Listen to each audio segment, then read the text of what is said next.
నిజమైన స్నేహం ఎలాంటిదో తెలుసుకోండి. మేలు కోసం స్నేహితుడు గాయాలు చేస్తాడు, పగవాడు లెక్కలేని ముద్దులు పెడతాడు. నిన్ను నిజంగా ప్రేమించే స్నేహితుడు నీకిచ్చే సలహాలు కఠినంగా ధ్వనించవచ్చు గాని ఉత్తరోత్తర అవి నీకెంతో మేలు చేస్తాయి. ఇది నిజం.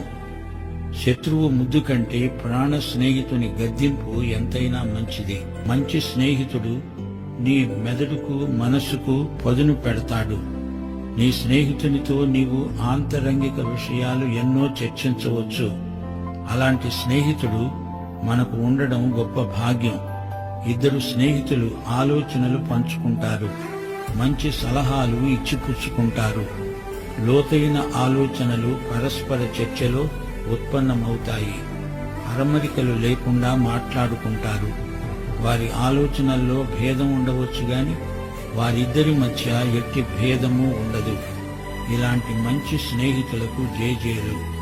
నీ ప్రాణ స్నేహితునికి గాయం చేయాల్సి వస్తుంది. ప్రేమ కలిగి సత్యం చెప్పాలి.